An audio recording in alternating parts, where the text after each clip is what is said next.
Future Commerce is brought to you by Octane AI. Let me ask you a question. Do you want to leverage more customer data and increase your revenue at your brand? The answer should be yes and yes. And with Octane AI, every Shopify and Shopify Plus merchant can do just that. Learn about your customers and collect buyer profile data with engaging quizzes and create personalized campaigns and flows using Facebook Messenger and SMS.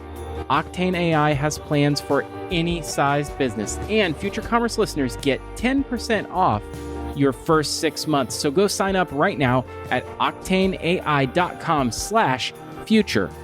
That's octaneai.com/future. Future Commerce is brought to you by ShipBob. Outsource fulfillment to ShipBob and watch your business grow in a scalable way. Go to shipbob.com/futurecommerce to get started with $500 in free shipping credits. Welcome to Future Commerce, the podcast about next generation commerce. I'm Brian. And I'm Philip, and we have a special guest today, but I'm going to roll an audio clip to see if you can guess who it is. 1 second here. I'm going to steal it. What? I'm going to steal the Declaration of Independence. This is like a highlight moment for me. Welcome, joining Nick us Cage. today. Yeah. Thank you for having me, guys. Thank you. We have the Chief Product Officer over at Rally, Rob Petrozzo. And wow, you guys did it. You're selling not the actual Declaration of Independence, but today's a big day, big announcement for you guys. Welcome to the show. Thank you for having me, man. I appreciate it. I apologize, too, for anybody that thought it actually was Nicolas Cage. So hopefully it's not too much of a letdown. I mean, the only person who could possibly top you is maybe Nick Cage. That's the only one. I appreciate that, man. I appreciate that. That's big shoes to fill. Big get for us on this show. Glad to have you. For those who aren't familiar with Rally, that means you probably haven't read our 2021 annual report on futurism and how it relates to commerce. It's called Vision, where Rally was featured quite heavily in a category called the Age of Fractional Ownership. But I kind of teed it up there. Rob, what is Rally? Yeah, so I'll give you the quick rundown. The platform's called Rally, so it's for buying and selling equity in unique, often one-of-a-kind assets with typically historical and cultural significance. So things like, the Declaration of Independence broadside copy, baseball cards, vintage watches. So we started in 2017.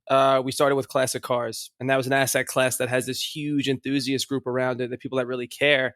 And as prices started to go crazy throughout from 2009, 2010 or so to now, the best examples became out of reach for that group. So for us, the idea was let's give access to that group of people who really care about it with the best possible examples. And we do that fractionally. So what we do is every week we run kind of like IPOs, we call them initial offerings, that allows investors to purchase shares of assets similar to the way that you would purchase a share of a stock or a commodity. So we also facilitate a secondary market too that allows you to sort of buy and sell those shares after a 90-day lockup period. Again, kind of similar to the stock market, and doing it in a way that allows you to sort of invest in the things you really care about, but without any minimums and without sort of the redemption periods that go with hedge funds. So we really tried to create a brand new marketplace that allows you to kind of put your money where your mouth is in the assets that you really care about. Woo. So cool. That was a lot. I ran through that quickly. No, that that's was good. A lot of stuff, I want to get that out of the way because there's probably a million shows where you could probably get the deep dive on what Rally is or how it came to be. Brian and I thought we'd take it a little bit of a different direction today. I'd love to kind of futurecast a bit on how you're acquiring customers or creating new customers that wouldn't possibly ever think that they could own the Kobe floor. There's so many things that you're poised to be able to do in creating a different type of a consumer of this kind of an asset class. And that's really fascinating to us. But can we just address the Nick Cage in the room? How did you guys acquire a copy of the Declaration of Independence?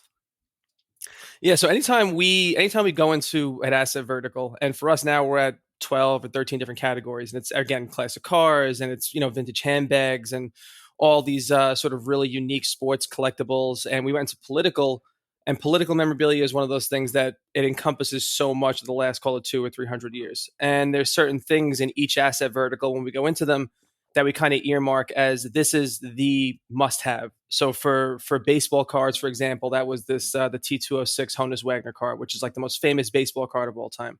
When we went into like handbags, into Birkin bags, Faubourg Birkins, which are based on this specific flagship store in Paris that have this very specific look and feel. 1 of 50 is like the mountaintop. So we knew we wanted that.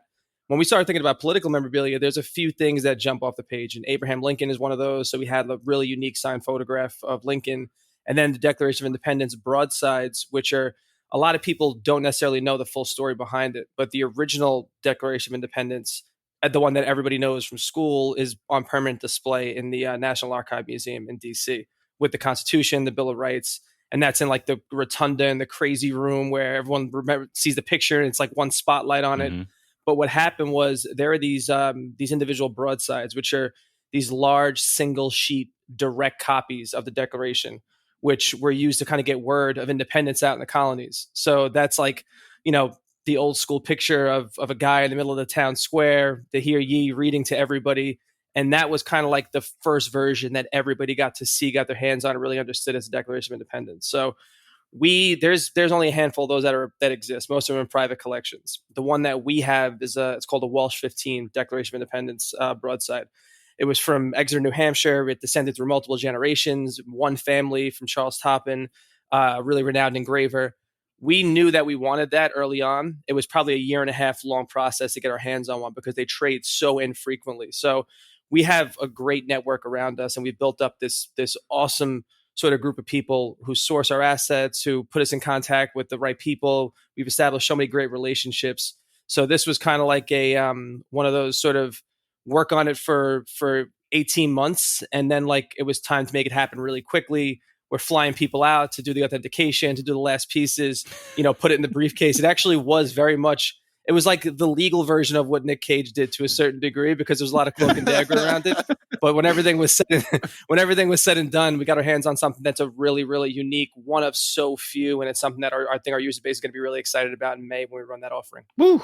That's so cool. And you're making it so accessible too. I think that's the other thing. I correct me if I'm wrong. Something to the tune of 80,000 shares at $25 a piece or something.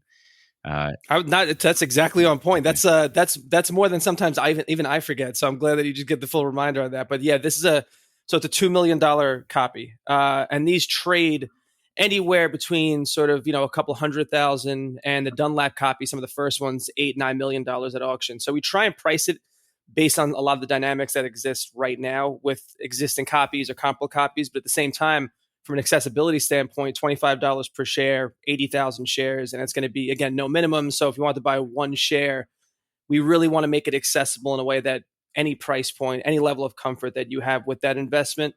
And that's a big, when we think about differentiators and the way that you purchase equity on Rally versus the way you might purchase it on Robinhood, the most popular stocks, the Teslas of the world, the Amazons, the Apples, if you want to come out of pocket and buy one share, it's a significant investment. If you want to buy one share of Amazon, $3,000 is not the same as $25 for a share of the Declaration of Independence. Even, the fractional companies that are doing it now with stocks, the feel, even when you get it for a small piece, is still a ticker symbol. So we've always kind of wanted to create emotion, create real history, and create that conversation, and also do it at a price point that doesn't, push a huge portion of our potential, the people who really care about it and the interested investors, away from us. So we've always tried to keep it very, very accessible on price point and share price. Wow.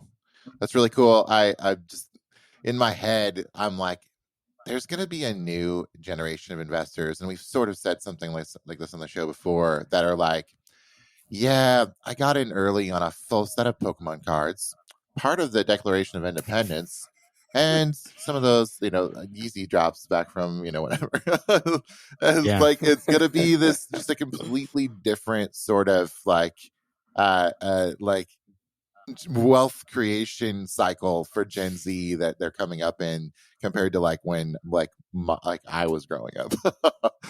Is it Gen Z though, dude? Rob? But it's such an exciting time, man. We're all old men at this point. Like, there's a not to out anybody's ages. No, I'm old. I'm old. Yeah, now. I forget. Don't worry. I'll own it. But when you guys talk to, like, I don't know how many 17 or 18-year-olds you guys talk to on a regular basis. I try and keep like the next generation around me as much as possible, like interview them when they don't know they're getting interviewed, because they see around corners that we didn't too. You know what I mean? Like, if you would have told any of us in 2009 when the world was ending, like, you guys really put all your money into Pokemon cards, I wouldn't have been your friend anymore. You know what I mean? Like, that would have made absolutely no sense in 2009, 2010. But these kids now, like, they see a mix of opportunity. They understand the history of this stuff, and also they go really, really deep on the educational aspect too. So even on Rally, when we bring somebody into the platform or they find their way in, word of mouth's always been the biggest driver. And you have like these alphas of these friend groups who want to know everything about what they're doing and get there first and then tell everybody else about it. That's the one big differentiator, is that they have all these resources for information, and like their risk tolerance is way different than mine was when I was 18, 19, 20 years old, you know? They don't care, man. Yeah. Like, buying the dip is a lifestyle choice for them. That is not a freeze. You know what I mean? It's so funny just to now be old enough to have seen the news cycle a few times around about these, the defining, defining moments of an entire generation, not having access to some sort of like upward mobility. I've now heard this 3 times. I heard it around 9/11. I heard it around 2008 in the housing crash. I heard it around the pandemic. It's like, these are going to be the things that are going to rob an entire generation of wealth creation. And, some people turn up and be like, yeah, but I got Pokemon cards, so I'm cool. It's crazy. It is. I'm curious. Having done a little bit of research for Vision, and heard other podcasts, especially like Packy McCormick's Not Boring and the deep dive he did on Masterworks, I sense I have some idea of how a platform like Rally might work legally. I sense, or I assume, that it's enabled by the Jobs Act and some crowdfunding capabilities that came available through that, I think, back in 2011 or 2012. Are those assumptions correct? And maybe you could give us a little bit of an overview of how it works legally and how you're able to even make Rally work. And could it have existed before? Yeah, that's spot on. I mean, you have these two things that we hit on that really helped this business. One, obviously, was new legislation. And the other was what we talked about just now, where it was a willingness from a new investor to invest and understand new items, new equity, and new methods of investing. So, when we started this business, the investing sort of companies that came before, they looked way more like private equity, or they would look more like sort of hedge funds. And they were spinning up these deals in baskets of assets for high net worth individuals who they deemed to be sort of more suited for this investment type, for alternative assets. So what happened in 2012, as you mentioned, was this legislation known as the Jobs Act, which effectively loosened the regulations instituted by the SEC on small businesses, which allowed them to kind of effectively raise money to support that business from non-accredited investors. So investors who didn't have a couple $1 million in the bank, who weren't making a couple $100,000 a year consistently.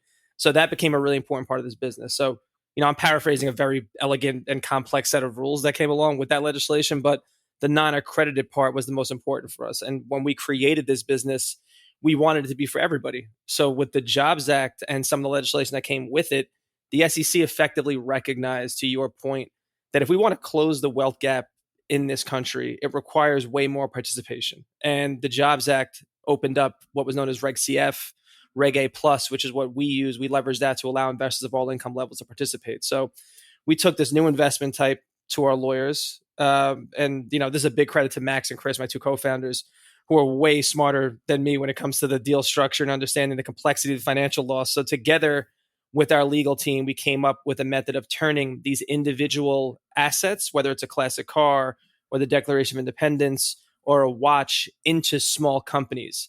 So each asset has its own balance sheet, its own cap table, taxes, all the same things that a regulated small business would have, essentially. And we also found a way to submit each of these sort of individual assets to the SEC and scale that system really, really quickly without having to do them one by one. So we could basically spin up the equivalent of 30 or 40 small businesses. Each one's an asset with its own name. Submit those to the SEC in a batch and get back a qualified offering statement through Reg A Plus that allows us to let non-accredited investors invest in each one of those one by one. That's my brevity is not my strong point. So that's the long and the short and the long again of it. But all in, you're absolutely right. It's a mix of Jobs Act, Reg A Plus, and us having a really awesome engaged group of investors who allowed someone like me to design something that keeps all that complexity away from it and let them sort of invest in the things they care about. Nice. That's really, really interesting. It sounds like a lot of paperwork. So that's one thing about going back to the office. We have like a little mini vault because we get all these documents from every single state. We have to apply for certain things in every single state. So like the Montana stack of mail over the last year is like this high right now. You know what I mean? We get it all digital too, but they all still send like the actual tangible copies. So we have like a huge mail vault full of stuff right now. I believe that. Just real quick, and I know you've done this before, but just so our audience understands a little bit further, talk to us just about how, what happens when someone actually buys some, a piece of one of these collectibles. Like, the actual like mechanics, like where does that asset sit? Like how do they, like what happens if can Rally ever sell that asset in total? Like just some of the mechanics of that ownership side of things. And we don't have to go into too much detail, because if you want to go to like a deep dive on this, again, like Philip said, you can go out and find some podcasts that go way deep on that. And I do want to get into more like how you're reaching new audiences in just a sec. Yeah. So again, I try, like, it's one of those things where I talk too much as is. So I'll give you the quick version of that, start to finish. So let's say Brian or Philip come to Rally and they have this fantastic asset and we know it checks all the boxes for us. We have this sort of internal checklist that has, the assets that we want to target, and it's got all the tangible must-haves. So it's things like, airtight authenticity, the right provenance, but also we want to make sure it's something that's going to be relevant in the future and is relevant now, socially, culturally, something that's in the conversation. So if you had one of those assets, you want to bring it to Rally, you can either consign it to us, you can keep some of the equity in it and securitize a portion of it, or if we can buy opportunistically, we'll always do that as well, because we want to get the best deal for our investors. And we're also investors in a lot of these assets too. So we take up to 1% of each deal so that we have skin in the game and we can't sell our shares until the asset sells as a whole. So once we sort of give any type of purchase agreement with you, and we're like, all right, there's a great asset, it meets all the criteria, we'll submit that offering circular that I just spoke about to the SEC. So anywhere from 10 to 30 days later, we'll get back what is essentially a stock. And that's one that we'll put it in the app. We'll put it in preview mode for a few days, sometimes a couple of weeks. We open up the IPO. It fills with investors. That happens typically pretty quickly. So again, each asset has its own investors, its own price, its own per share. Once that's done, that initial offering is complete, we fill the entire value of that asset. There's a 90-day lockup period. After 90 days, we open up a secondary market that all runs through registered broker-dealers that goes once every 30 days or so. And we're moving quickly to get to a more continuous secondary market. So that's one method of potentially selling your assets. During that whole period of time, during that lockup, we're always continually surfacing information about that individual asset, what may have changed, if things have gone to auction that are comparable, anything that potentially changes the value up or down, so that you kind of stay abreast of what's happening in the space that you've invested in. Then we also have sort of the second part of this to answer the question about whether or not we can sell whole assets. Everything on Rally is basically for sale at all times. And I think a big part of what we've tried to do is create this digital museum where if you're a collector, you're somebody who really loves these pieces, and you have the money to potentially pay a premium and buy it outright, that's a catalog for you to go through. And it's a diversified catalog of real museum quality stuff. So a lot of times someone will come in hearing a little bit about Rally, and they might have heard about, a watch, and then they get inside the app and there's a vintage video game that has a lot of the same dynamics from the same time period, and it's the best in the world. And we have a button inside that app that says, you want to buy it outright? Let's talk. And it's a button to sort of submit an offer. When that comes in, we have a team that validates the offer, make sure that you are who you say you are, that the money's available. We'll bring that offer, as long as it's qualified, to our investors and poll them. If 51% of them say yes to the offer, it goes to our third-party advisory board to make that deal and sell the asset in the event that it meets all the criteria to sell. So it's really, we've tried to create this world that has a little bit of everything. It's us, sourcing great assets. It's the initial offering and the IPO that so many people are left out of right now when an Uber goes public or a Facebook goes public, to get those real unique start of the process shares that we try and give everybody. It's got that secondary piece, and then it's got the exit. So we've tried to create the ecosystem that is built around access, but has a little bit for everybody involved, people that care about these assets individually. So the way that I'm understanding that it works is each one of these securities is unto itself an LLC or a business that has that has an asset on the books that is this piece that's being that is under management, or you're the custodian of this piece to get it out to the public, and you're issuing shares in that LLC. I mean, is that too simplistic? But that's how it works. That's so perfect that I'm going to steal that and put that in one or two of our decks. And I apologize, I might not give you credit for it, but I'll bring it back up when it comes around. If anybody asks where I got that from, I will make sure to send word back your way. But that's exactly what it is. I mean, yeah. But I mean, it's basically an LLC that owns and operates one asset, and we're the manager of that asset. Yep. So, we store it, we insure it, we maintain it on behalf of our investors. We have a purpose-built facility that's, concierge, 24-hour security. We're setting it up and trying to do more with experiences around it and do a little bit of a roadshow with some of the most unique pieces. And then in Soho, we have our museum space, which is right under our office, which was the first real sort of, tangible and tactile version of what we do. We tried to bring the app to life. So that space is reopening soon. It was closed for COVID for a bit. We're trying to expand it now and think about expanding into LA and a few other places across the country where our user base is. And when you walk into the space in Soho, it's open during retail hours. And we never really advertised this business, but we've definitely never advertised that space. We put it on a strip on Lafayette Street, again, right under our headquarters. But it's the place where, Supreme is one block north and all the cool restaurants are one block south. And It's this sort of hub for tourists and locals and people from New York and people from out of town. Everybody converges in this world where so much of what happens in Soho now is based on commerce. So for us, we wanted it to be a place where you just walk in and ask, what is this? And that we've done really well with that. We put a car every 2 or 3 months. We change it out and put like a new car in the dead center. So you have the James Bond 1982 Aston Martin is in the middle of the space right now.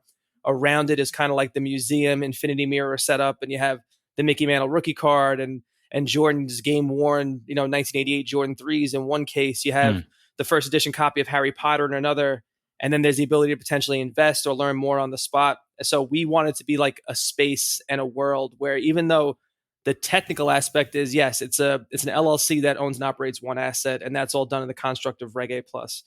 The other side of it is from the user experience and the user journey standpoint.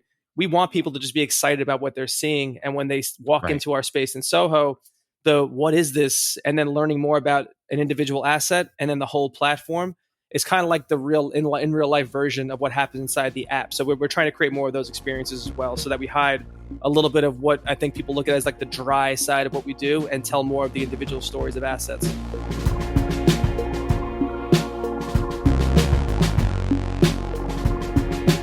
Hey, Philip here to tell you about our newest sponsor, Octane AI. If you are on Shopify or Shopify Plus, and who isn't, am I right? Then you need what Octane AI has to offer.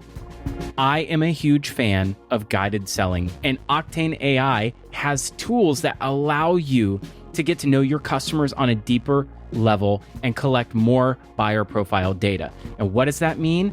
Well, it means that you can use things like shop quizzes, Facebook Messenger, SMS, and opt-in tools to allow you to engage your customer more personally, so you can get on their level. More personalized campaigns and flows across all channel means more ROI.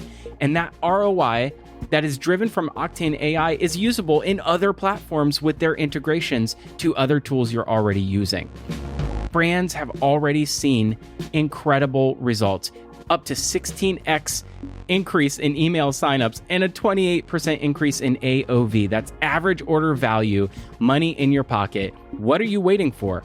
Octane AI has plans for any sized business. Future Commerce listeners get 20% off the first 6 months when you sign up. So why don't you sign up today? Go to octaneai.com/future. Once again, that's octaneai.com/future, and tell them Philip sent you. Hey, I'm just going to jump in here and tell you about our new partner, ShipBob. I love spending time on logistics, said no business owner ever. So let's get real. You got into e-commerce to offer a great product and establish a brand that you are proud of. And it can be hard to grow that brand if all of your time and money is spent on packing and shipping orders. And that's why I am so thrilled to tell you about our new partner, ShipBob. ShipBob is a tech-enabled 3PL that offers best-in-class fulfillment solutions to help businesses to be more successful online. Over 5,000 merchants in a wide range of industries are expanding into international markets, offering their customers fast shipping, and they're spending less time on logistics. And they're doing all of that by simply outsourcing fulfillment to ShipBob. So put your logistics on autopilot. Go to shipbob.com/futurecommerce to get started with $500 in free shipping credits. That's shipbob.com/futurecommerce. And thanks to ShipBob for partnering with us at Future Commerce.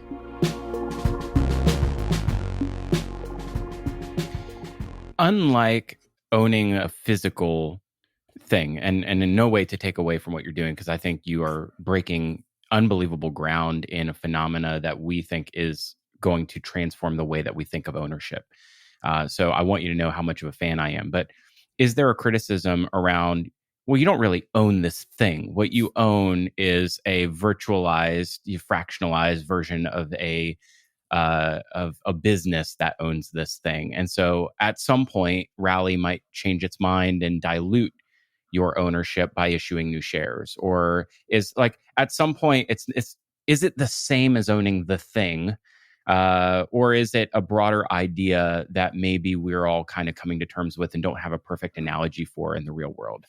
I think that's a perfect question, because it kind of is what people want it to be for them. I think that we have a lot of people who are financial professionals or people that understand the markets, and they'll ask those questions too. They're saying, all right, this is a subscription kind of. It's more of like it's a method of ownership that takes 1 degree of separation because it's an LLC that owns the asset and you own the LLC. So there's an aspect of that comes up. I think the way we've always looked at it is that efficiency is the most important part of what we do.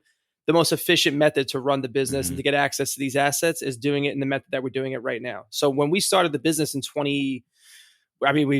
Chris and I, Max, have been talking about this for 10 years. So we started the business officially in 2015, 2016, let's say. But back then, trying to explain it to anybody, whether it was an investor or a potential user or anybody on the street or family members, the biggest criticism, we were doing like cars, and it was, well, I can't drive them. And we're like, yeah, no, that makes complete sense. You're right. You can't drive them, but you also can't get access to the museum quality Porsche that we're talking about right now. So if you have something that you can drive, this potentially lives as a complement. And what we've seen happen over time is that so many of our investors, especially as we started to expand in 2017, 2018 into sports memorabilia, there are the PSA 10 versions, which are like the gem mint versions of a Michael Jordan rookie card. And, now it's around the $400,000 or $500,000 asset. And it's the one of 300 that exists. And then there's the PSA 1s and 2s and 3s and the lower quality versions, or the different year versions that people have way more access to. On eBay, you buy one for $500 or $600 and you put that in your stash and kind of hold on to it. So we've looked at the structure and the way that the conversation has changed. It started to move away from the actual method that we use to securitize and more towards the tangible versus intangible, the utility versus equity. And we've always looked at what we do as a way to say, all right, having a piece is fantastic. I think everybody envisions the future as like less tangible things potentially. But the most important heirloom pieces from these past generations and from the present that will be history in the future are the things that we want to give you access to, and the best quality versions, the rarest examples, the ones that maybe are out of reach, the museum quality stuff, so that you can have a piece in your portfolio. Then if you want to have the other piece, maybe it's a cheaper version or it's a slightly different version and have an actual tangible piece, that's available on a million other platforms. And we want to sort of make sure that you understand that what we're doing is about that true equity ownership in the best quality version. So that's been how the conversation's changed a bit. And that's a little bit about how the user journey's changed a bit too. It kind of makes me think about the other things that happen as a result of this is like, who's the next activist investor, the next Carl Icahn, right? Yeah. And who goes around and like sort of brute forces their way into, controlling majority stakes through platforms like yours. Like you're going to have to solve for different problems that we've seen in the old world, but now being expressed in a new medium, which I find to be unbelievably fascinating, but we'll opine about that without you here. Well, honestly, we think about that intern, like our team is so smart. Like our finance team in particular, like they cover so much of what potentially will happen in the future. And a lot of what we think about is that where this is the stock market, on the chalkboard to a certain degree right now. And what we're trying to build is the next version of a marketplace that this Generation Z and the next generation looks at as, their version of Wall Street. That's why we named the company Rally Road early on. Everybody thought it was about cars, but like we came up with that where it's like the other Wall Street. It's a place where you and a bunch of friends who really care about something get together, rally together, and make a difference and change the narration, change the way that it's been dictated to you, the way you should invest your money. So like that's 100% something we think about, and we see that changing dramatically over the next year or two for sure. You keep saying things like, reaching new people and, and giving access. And, there's, I think there's something really interesting going on here. You mentioned the legal changes that made this possible in the past 18 months. And that I think, so in many ways, you're reaching a new generation of investors because of changes in the way that we're allowed to invest. The types of assets that people are able to touch now are completely different. Is this going to completely upends how the the market that was pretty stable? Like we looked at at some of these investments before, art, classic cars, and pieces of history, classic pieces of history, as like a very specific type of investment that only certain people could invest in. Therefore, those markets acted a certain way. And so, as you're reaching new types of investors, what do you expect this to do to this market? Like, how are we going to see, the the great Pokemon crash of 2008, or whatever it is? Like, it's not. It's more than Pokemon. No, I know. I hear you loud and clear. Like, no, that was a joke. But like the public market, there's going to be like a big crash on the Declaration of Independence. Like, we're going to see that like. Well, the public market will decide for the first time, I think is what you're saying. Exactly. The public market will decide for the first time what the uneducated an investor can make that purchase, or educated, however you want to look at it. Maybe all of your investors are extremely educated in what they're purchasing. So I'm sure they would. I'm sure that's what they tell all of their LPs, is that how educated this new consumer is. I mean, Rob, you were going to say Pokemon's a good example. You might be referencing a current event. No, I mean, it's what it is. I'll give you an example. Like Pokemon for us is one that it changed our platform a bit. So when we ran the first Pokemon first edition set IPO this past summer, it was a $125,000 initial offering.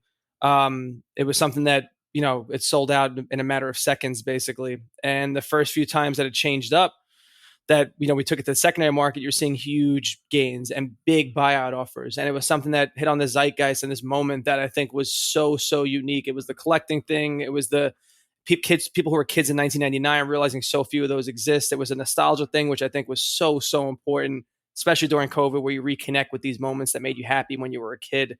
I think all that together led to a rush into Pokemon that in certain pockets of that you saw sort of pull back a little bit, it was sort of a little bit too much of a rush in. And we, again, of the Pokemon first edition sets, we have 2 of them. There's 11 that are registered total.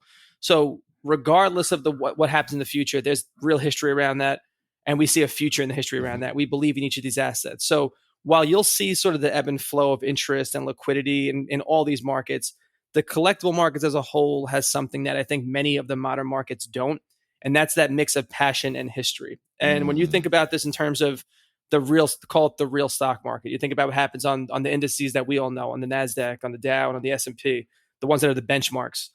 Those are all, a few thousand individual companies. They're ticker symbols to most people. The average lifespan of any company on any one of those exchanges is around 15 years before it gets either delisted or it goes private or something happens and it changes the dynamic. It's not the same ticker symbol anymore.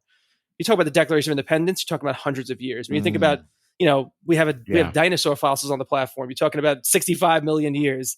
You're talking about ups and downs that happen for long enough where the stuff that we bring to the platform, not only do we truly invest in it, but you can see the history and you can see sort of what happened in not just 2008. In some cases, you can see what happened in the 30s and again in the 70s and then the 80s and all those sort of retracements and consolidation periods. So when I think about assets that are on our platform, whether they're new or old, it's always something that we truly believe and we see will be relevant and will be real history to associate with that passion that people have for it. So while there's risk in everything and we want everyone to read every disclaimer on Rally before making an investment, we truly do believe in these assets in the long term, and we're trying to find the best quality assets to hopefully avoid some of the outflow that typically happens in sort of those pullback situations. So what I think I hear you saying in a very indirect way is that Pokemon is an acquisition strategy, basically like it's clever merchandising that will help you capture your future customer into different types of assets. Like that's a perfect way to put it, man. It's I mean, it's that's the user journey too, is that you hit on two really important points there. One is that, from a franchise perspective, I believe Pokemon and Nintendo to be, more relevant than Tesla. Tesla right now, like if you ask a kid on the street if they'd rather have like, wow. I mean, yeah, sorry. Go if ahead. you, no, by all means, go. It's one that I stand by too. I've never said it before, so that's a new one. That's but good. I'll be honest, like if you ask a kid on the street, would you rather have $1 million or have like Elon Musk tweet about your business? They're going to take the Elon Musk tweet. Like that's really what they're going to do, because they look at that as massive amounts of influence, and that's true. But Tesla as a company and Tesla the car company are not the same thing right now. Whereas when you think about like Nintendo, and we have what I will say is one of the top 5 best examples of a graded Mario Brothers. And that's something that, they're opening Mario Lands. And it's something that from the 80s to now is such a strong franchise. It'll always be top 10. It's the Disney of video games and of entertainment, outside of just of that strong media presence that Disney has. They're a very close, I would say, top 3, top 4 in terms of relevance. So when we think about the assets that are associated with that, to me, it's more important to have one of those sort of the genesis moment of a franchise that I truly do believe has staying power and will live forever, than it is to have stock in a company where I'm beholden to, a car manufacturer and something that's a little bit disconnected from the CEO of that company right now. So that to me is the way I think about it. When I think about the same investor who has Tesla shares also has that Mario Brothers shares on Rally. And I think that makes a ton of sense for the next generation. It might not have made sense for us, but I think for a 25-year-old, it makes a ton of sense. I think you're absolutely right about the power of Nintendo in this culture. I have 4 boys, and they are like, the Zelda franchise is like probably it's more powerful than anything Disney has ever put out for them. Like way more. I would agree. It's tough. It's tough to quantify that, because it's something that it's so ubiquitous. The idea of like video games, you think Mario. When you think about like movies from childhood, you automatically think Disney. You know what I mean? Like there are these brand names and these stamps that aren't just nostalgia, because they're these massive multi-generational businesses. But buying just the stock only gets you access to the whole ecosystem, when maybe you only want that one piece. Maybe you only want Mario. Maybe you only want Lion King. Maybe you only want one piece of that, and that's kind of what we're trying to provide in the asset by asset investment. There's in the future, at some point, when you're talking about these kinds of marks on the culture, and this could actually take us down a really interesting path, because I'd love to get your insight into this, Rob. The things you're talking about that have significance and have a large audience of people who may want to be investors of these kinds of assets, because, well, why? Because they all have a shared experience around it. It's an effect of the monoculture, effectively, right? And in a world that's becoming ever more fractionalized, my experience of YouTube is very different to Brian Lang's experience of YouTube. I watch people sandblast rusty knives on YouTube endlessly. I've done that it 2 in the morning, YouTube dude. experience. Listen, everyone's got their own thing. Exactly. Don't let anyone tell you that's wrong, dude. Dude, I know. Freaking like I like power washing videos. I don't know why. All right, it's just a thing. And but my experience is completely different to another's. And so in some ways you could say that my experience is fractionalized. I'm curious, how what the Rally of 30 years from now looks like when we have less monoculture. I'm certainly there are things that are cultural touchstones for everybody, COVID being a good example. I mean, maybe the COVID bat is on Rally in 30 years. Who knows? But that's like, there are certain obvious, like, big cultural moments. But the things that define media and entertainment, especially around sports and etc. I just think those things are evolving so quickly that the way that we experience them today and the way that you're acquiring a customer today is really actually heavily rooted in nostalgia. And I'm wondering what nostalgia looks like many, many years from now as our world is changing so dramatically and everyone's experience is unique to another. Any thoughts about that? Is that something that you ever think about? I think about it all day, every day, and I'll tell you why. It's like, for me as a collector, I've divested from most of the stuff that matches what's on Rally, just to keep it above board as much as possible. And it's things that I've obviously cared about for a long time, but we as founders of this company are all collectors in our own right, and it came from our experiences. At the same time, so much of the stuff I collect are the things that are individual moments for me. So like I have a really oddball collection of things, and I'm started investing in video games a long time ago, and some of the stuff that looks and feels like Rally. But I also have, like, in our office, we have one of the Theranos centrifuge machines, because that to me was like this really this really weird. I have no idea what the value would be, but it was a few $100, and it was from like a sale from a factory somewhere. There were two of them, and I know the other person has the other one. I was like, I'm definitely getting this. That to most people makes no sense, but it's something that to me is important. And because in tech, in the moments that we're in, the scandal that went with it, the idea of raising all this money, was all these things that we were going through and watching at the same time happen, like parallel paths of building Rally. So that was kind of an important moment. At the same time, now, like, we've been locked in the house for so long, me and Fitz, our head of ops, and a few other people at the company, like, we bought a bunch of empty vials of Moderna vaccine. It's just a weird thing that makes absolutely no sense to most people. Mm-hmm. But that to me is another like weird cultural moment. I'm like, this is going to be a weird thing to think about 10, 15, 20 years from now. So and that's like what my collection looks like. And I think for a lot of people on Rally, we always call it kind of passion-led investing. Who am I to tell anyone that their passion and the thing that makes them nostalgic now, or potentially makes them nostalgic in the future, or makes them feel good, is not something they should collect. So for us, when we think about the future of Rally, my oddball collection now, it might be worth something in the future. I'm not in a position to make that determination, but a giant user base on Rally is. So for us, giving access to the things you care about, letting you assign that value, doing more things that really bring it directly to the user base and let them kind of determine what the value actually is, I think is a big part of the future. So anything that has that dynamic where it's a group of people who care about something, it's an inability to access the best quality versions or the most expensive versions of it, and the want to have equity and kind of put your money where your mouth is a space that we want to be in. And that's tangibles, intangibles. It's stuff we're not even thinking about right now because, again, nostalgia is this weird thing.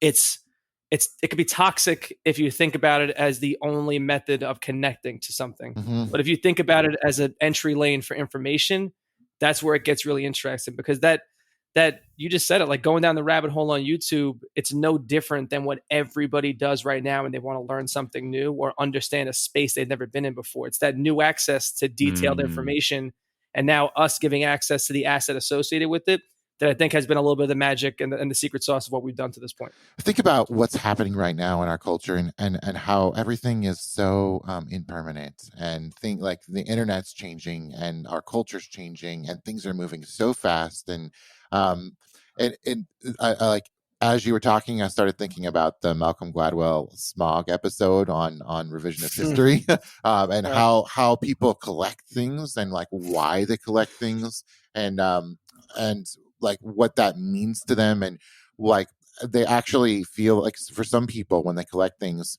it's actually because they feel like if they don't, that they're like letting go of a piece of the past. And so I think it's really actually what you said about it being, healthy or unhealthy is actually, I do think there is an element of that to collections. And like, but for some of it, it actually helps people remember.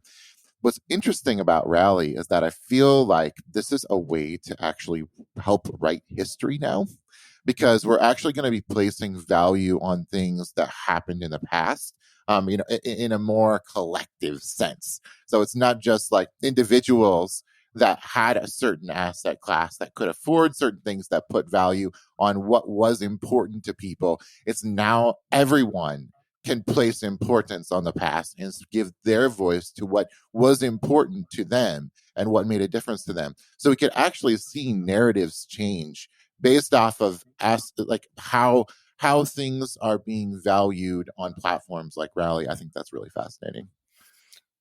Yeah, you just hit it on the head too. The assignment of value for so long has been done by a very small group. And that's part of like the what we've seen so much of early on is that people were immediately asking, can I contribute for my 401k to assets on Rally? And that was like a 2016 question that we didn't expect. And it's the way we build our product. A lot of it is based around, the needs and the wants of our users, especially the earliest investors and the people who came on early. But you hit on something where it's like who am I to tell anybody you should invest in this or plug it into a whole bucket of things and then put that little then have a salesman for a bank sell that one little, piece that goes as a line item and you don't really know what's inside of it.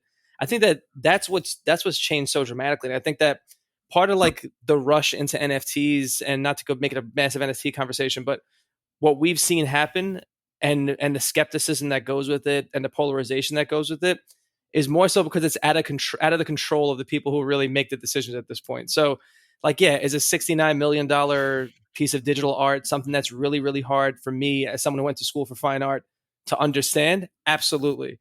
But I also understand the want and the need for this new generation to be futurists and to be the first in and to make their own decisions. And if they make some mistakes right now in the way they spend their money, I'm not in a position to tell them that was wrong because it's all part of that learning experience. The problem and the difference is that for my generation, we had to learn it in 2009, losing every single dollar on the stocks that everybody said were safe. And those are the ones to go into. And it's like, put your money there. And then, everybody winds up selling at the bottom because they don't teach you what panic selling is. They don't teach you what the zoom out actually looks like and what the future looks like. They just tell you, put some money here, and then we'll tell you what you can and can't do with it. And I think that changed so dramatically for this new generation who's willing to take those risks to be first and learn it themselves without having to sort of stick to the 3 or 4 investment options that we had in 2009, 2010. There's with so little time left, my gosh, I would love to do a much longer conversation. You've been so great, Rob. I have this really interesting existential question for you, which is, as a company who deals in the fractionalization of things, how do you handle the fractionalization of the delivery of the systems that operate your business? So how do you think about hiring partners and agencies? How do you think about fractionalizing your talent and like, are those things that certainly you have sort of the vestige of being well, I'll just let you ask the question. I shouldn't lead you. Like, how do you think about those sorts of things? Is there a culture to do everything from inside the business, or do you find yourself reaching for agencies, consulting, when appropriate?